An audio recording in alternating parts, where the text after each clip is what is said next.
এখন তুমি শুনবে ফিভার লাভ স্টোরি।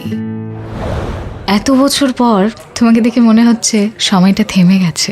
আর মজার ব্যাপার কি, এই একই টেবিলে আমাদের প্রথম ঝগড়াটা হয়েছিল, মনে পড়ে?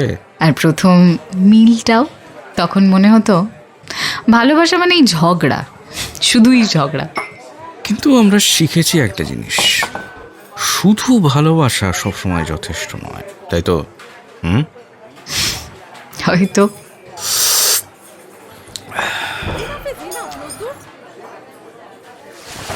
তুই সব সময় কাজ নিয়ে ব্যস্ত, আমার জন্য তো তোর কাছে সময় নেই। আমি চাইছিলাম সপ্তাহে অন্তত একদিন অন্তত শপিং এ চ। অর্পিতা, আমি কাজ করি আমাদের ভবিষ্যতের জন্য। এখন যদি কেরিয়ার নিয়ে না ভাবি তাহলে কবে ভাববো বল? দেখ রোদ্দুর, আমার কাছে না ভবিষ্যৎ মানে আজকের দিনটা। তোকেই যদি পাশে না পেলাম তাহলে আর কিসের ভবিষ্যৎ বলতো? ও, তুই এমন করে কেন বলছিস অর্পিতা? আমি তো তোর সাথে থাকবো বলেই থাক একসাথে না এতদিন। রোদ্দুর, আই এম ডান। আরে আরে কথা বলছি তো আমি। চল এবার উঠি। আরে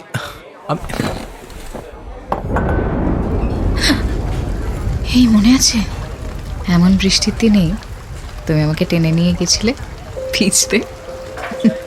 আমি রাগ করেছিলাম, ভয় ছিল সর্দি হবে, অথচ শেষে তুমি হেসে ফেলেছিলে। সেই হাসিটা এখনো কানে বাজে। আজ যদি আবার ভিজি খুব বোকা বোকা হবে ব্যাপারটা। হ্যাঁ, একে ভীমরতি বলে। তবে কি জানো, মাঝে মাঝে এই ভীমরতিরও একটু প্রয়োজন।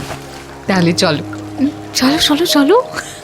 বেশ, চলো তাহলে একসাথে ভিজি দুজনে। উফ, এত বৃষ্টি, বেরোলেই তো ভিজে যাব।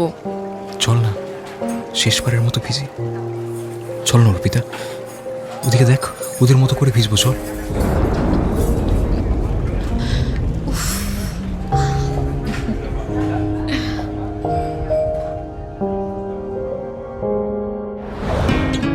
কি ভাল লাগলো তো ফিভার লাভ স্টোরি?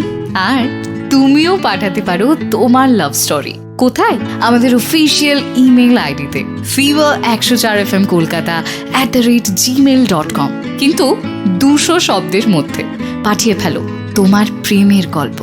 আর চোখ রাখো আমাদের অফিসিয়াল ইউটিউব চ্যানেল বাংলা ফিভারে, যেখানে চলছে ফিভার লাভ স্টোরি।